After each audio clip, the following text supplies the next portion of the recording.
अस्सलाम वालेकुम। Fourth year class paper C जो है वो मैं आपको पढ़ाऊंगी। पेपर सी स्टार्ट हो रहा है, चैप्टर नंबर 27 और इसका नाम है electrical charge and Coulomb's law.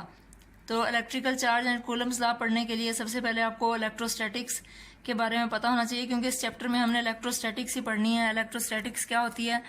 Electrostatics is the branch of physics in which we study about the charges at rest under the action of electrical force. तो charges जो हैं एट रेस्ट जब होते हैं तो इसको हमने स्टडी करना है। तो इलेक्ट्रिकल चार्जेस जो हैं वो होते क्या हैं? तो आपको पता है कि हम हर चीज़ जो है वो एटमों से मिलके बनी है। हमारे इर्द गिर्द जो भी चीज़ें मौजूद हैं एटम्स से मिलके बनी हैं। तो एटम्स जो है, एटम का स्ट्रक्चर आपने पढ़ा है कि अंदर जो है वो न्यूक्लियस होता है, उसके अंदर पॉजिटिव चार्जेस होते हैं, बाहर इलेक्ट्रॉन है, ये इसके गिर्द न्यूक्लियस के गिर्द जो है वो रिवॉल्व कर रहे होते हैं।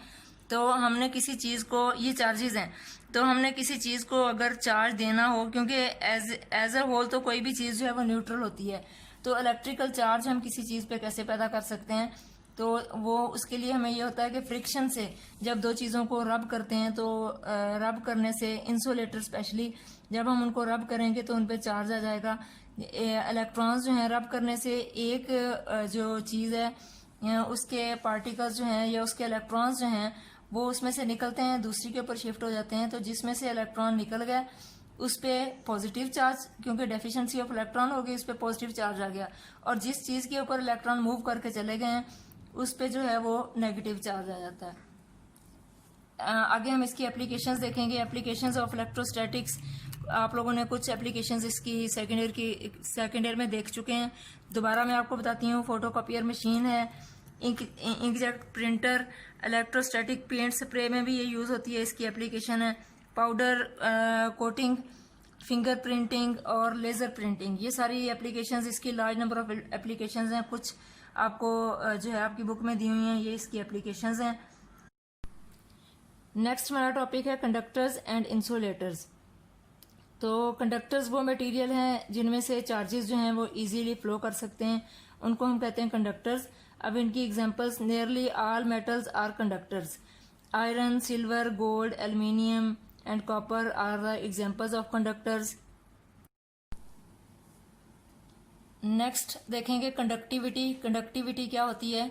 तो कंडक्टिविटी जो है वो किसी भी मटेरियल की प्रॉपर्टी होती है कि वो कितना अच्छा जो है वो करंट को कंडक्ट कर सकता है। जो भी मटेरियल करंट को जितना ज़्यादा कंडक्ट करेगा, करंट को जितना ज़्यादा चार्जेस को पास करेगा, उसको हम कहेंगे कि वो उतना ही ज़्यादा अच्छा कंडक्टर है। तो ये कंडक्टिंग, किसी भी मटेरियल की चार्जेस को कंडक्ट करवाने की सलाहियत होती है। और जो कंडक्टर्स होते हैं उनकी कंडक्टिविटी जो है 10⁻⁷ पर ओम पर मीटर होती है। डाइलेक्ट्रिक स्ट्रेंथ, ये मैं वैसे आपको बता रही हूँ कि जो इंसुलेटर्स होते हैं, इंसुलेटर्स में उनकी प्रॉपर्टी होती है कि वो करंट को कितना रोकते हैं। तो इसकी प्रॉपर्टी जो करंट को कितना, इंसुलेटर्स कितने अच्छे जो हैं करंट को रोकते हैं या करंट को फ्लो नहीं करते, उसकी इस प्रॉपर्टी को हम कहते हैं डाइलेक्ट्रिक स्ट्रेंथ। तो property shows that a material is how much a good insulator. Dielectric जो इंसुलेटर्स हैं उनकी एग्जांपल्स हैं वुड और डायमंड। अब ये इनकी जो इंसुलेटर्स होते हैं, इनकी जो कंडक्टिविटी है उसकी रेंज होती है 10⁻⁻10 से 10⁻⁻20 पर ओम पर मीटर की रेंज में होती है। नेक्स्ट हम सेमीकंडक्टर्स के बारे में पढ़ेंगे। सेमीकंडक्टर्स वो मटेरियल्स हैं जिनकी कंडक्टिविटी जो है कंडक्टर्स और इंसुलेटर्स इनके दरमियान में होती है। ऐसे मटेरियल्स को कहते हैं सेमीकंडक्टर्स। तो इंटरमीडिएट कंडक्टिविटी होती है, इनकी रेंज इसकी है 10⁻⁸ से 10⁻⁻4 पर ओम पर मीटर। तो कंडक्टिविटी या कंडक्टेंस का यूनिट्स है पर ओम पर मीटर। रेजिस्टेंस का उल्ट होता है कंडक्टेंस। आगे हम पढ़ेंगे क्वांटाइजेशन ऑफ चार्ज। तो क्वांटाइजेशन ऑफ चार्ज में आप लोगों को बताना है कि हम इसकी ये प्रॉपर्टी है, हम कहते हैं charge is quantize. Charge is quantize का क्या मतलब है? मतलब ये है कि इलेक्ट्रॉन जो है उस पर चार्ज होता है नेगेटिव चार्ज, और उसको हम लिखते हैं -1.6 मल्टीप्लाई बाय 10⁻⁻19 कूलम।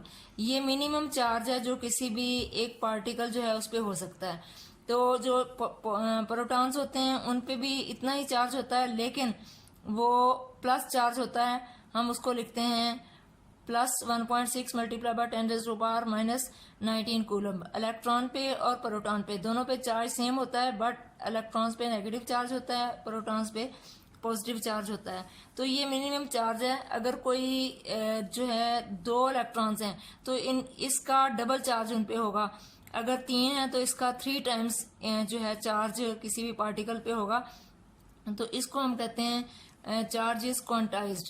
तो हमें ये पता है कि इलेक्ट्रॉन जो है वो एलिमेंट्री पार्टिकल है। एलिमेंट्री पार्टिकल का मतलब ये है कि ये किसी और पार्टिकल से मिलके नहीं बना है, बल्कि ये बेसिक पार्टिकल है, सबसे छोटा पार्टिकल है। लेकिन प्रोटॉन्स और न्यूट्रॉन्स जो हैं ये जो हैं वो एलिमेंट्री पार्टिकल्स नहीं है, बल्कि इनके बारे में ये बिलीव किया जाता है कि ये क्वार्क से मिलके बने हैं। क्वार्क 6 किस्म के होते हैं, up, down, strain, charm, top और बॉटम। आपको टेबल में इनके ऊपर जितना जितना चार्ज होता है उसकी वैल्यूज भी आपको लिखी हुई नजर आ रही हैं।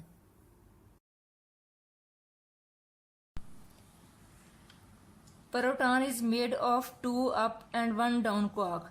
तो प्रोटॉन 2 अप क्वार्क और 1 डाउन क्वार्क से मिलकर बना है। अप क्वार्क जो है आप लोगों ने जैसे कि टेबल में देखा, इस पे इलेक्ट्रॉन का 2/3 पार्ट जो है इस पे चार्ज होता है, और डाउन क्वार्क जो है उस पे -1/3। और जब हम इसकी टोटल इनको ऐड करते हैं 2 अप क्वार्क और 1 डाउन क्वार्क को, तो हमारे पास 1 इलेक्ट्रॉन के बराबर जो है वो चार्ज बच रहा है। और इसका मतलब यह है कि हमें पता है कि प्रोटॉन पे 1 इलेक्ट्रॉन के बराबर पॉजिटिव चार्ज होता है। इस तरह से जब हम न्यूट्रॉन को देखते हैं तो न्यूट्रॉन जो है 1 अप क्वार्क से और 2 डाउन क्वार्क से मिलकर बना है। अप क्वार्क पे 2/3 इलेक्ट्रॉन के बराबर चार्ज होता है और डाउन क्वार्क पे -1/3 ई इलेक्ट्रॉन के बराबर चार्ज है। तो जब हम इनको ऐड करें तो हमारे पास टोटल वैल्यू जो है वो 0 के इक्वल आ रही है। तो 0 के इक्वल होने का मतलब ये है कि न्यूट्रॉन जो है वो न्यूट्रल पार्टिकल है, इस पे कोई चार्ज नहीं है।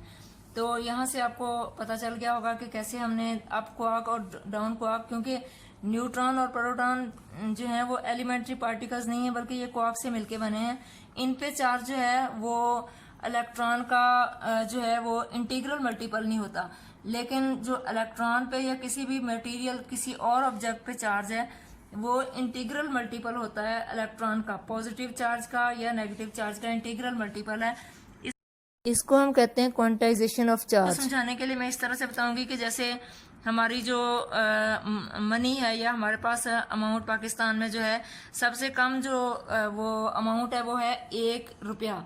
तो जब हमने कोई चीज खरीदनी है 1 रुपी, या वो 2 रुपए की हो सकती है, या 3 रुपए की हो सकती है, या 4 रुपए की हो सकती है, तो हम कहते हैं कि कोई भी चीज जो है वो integral multiple of 1 rupees. Integral multiple of 1 rupees का मतलब ये है 2 मल्टीप्लाई बाय 1 रुपीज। अगर कोई चीज 3 रुपए की आ रही है तो 3 मल्टीप्लाई बाय 1 रुपीज। अगर कोई चीज 4 रुपए की आ रही है तो 4 मल्टीप्लाई बाय 1 रुपीज। इस तरह से हमारे जो किसी भी ऑब्जेक्ट पे जो चार्ज है वो अगर नेगेटिव चार्ज हो तो इलेक्ट्रॉन का इंटीग्रल मल्टीपल, और अगर पॉजिटिव चार्ज हो तो पॉजिटिव चार्ज का इंटीग्रल मल्टीपल होता है। इसको हम कहते हैं क्वांटाइजेशन ऑफ चार्ज। नेक्स्ट हमने पढ़ना है कूलम्स लॉ। तो स्टूडेंट्स, कूलम्स लॉ जो है वो मैंने सेकेंड ईयर को जो चैप्टर 12 स्टार्ट करवाया उसमें कूलम्स लॉ मैंने डिटेल से पढ़ाया है। आपका भी क्योंकि इसमें रिव्यू है तो आप इसको पढ़ने के लिए वही वाली मेरी वीडियो जो है कूलम्स लॉ वाली वो आप देख सकते हैं। तो डिस्क्रिप्शन बॉक्स में जो चीज कूलम्स लॉ हमने पढ़ा था इसका जो है वो लिंक होगा, वो आप वहां से चेक करके कूलम्स लॉ वाली वीडियो जो है वो देख सकते हैं।